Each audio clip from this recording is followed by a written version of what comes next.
La RDC, qui est le deuxième poumon vert du monde, se réjouit de la sortie d'un de ses biens, en l'occurrence les parcs de Salonga, de la liste du patrimoine mondial en péril.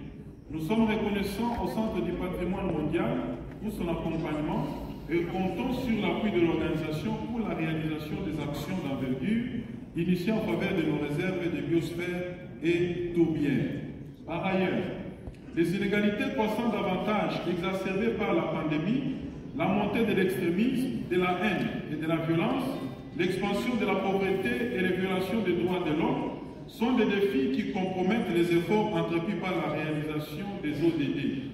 Nous avons noté avec soulagement qu'ils ont été pris en compte par notre organisation, notamment à travers les sciences sociales et humaines.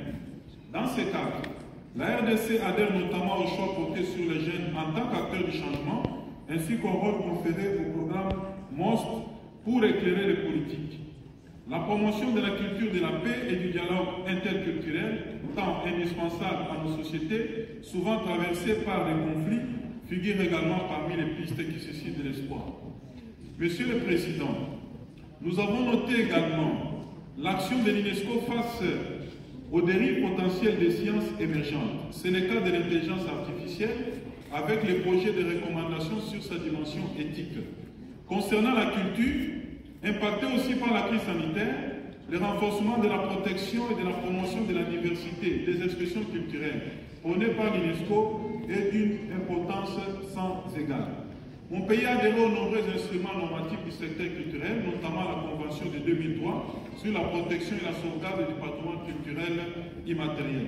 Dans le cadre de cette convention, nous attirons l'attention particulière de l'organisation sur le dossier d'inscription multinationale de la Rumba congolaise sur la liste représentative du patrimoine culturel immatériel de l'humanité soumis par les deux Congos. L'inscription de la Rumba congolaise au patrimoine culturel immatériel de l'humanité renforcera les ponts culturels entre les deux capitales les plus rapprochées du monde, que sont Kinshasa et Brazzaville, et consacrera une pratique culturelle adoptée mondialement depuis des décennies. Enfin, la communication et l'information jouent un rôle stratégique dans notre monde interconnecté, et c'est tout à l'honneur de l'UNESCO de les compter parmi ces domaines de compétences. En cette période de crise et de réarmement pour la réalisation du programme 2030, la communication et l'information participent à la mobilisation des décideurs et des communautés, favorisent l'accès au savoir, le partage des connaissances et le développement des compétences.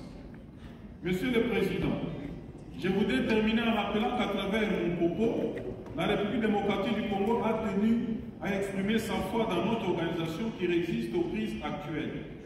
Les 41 C4 ainsi que les 41 C5 nous poussent à penser qu'aucune de ces crises ne nous empêchera d'atteindre les ODD relevant des domaines de compétences de l'UNESCO.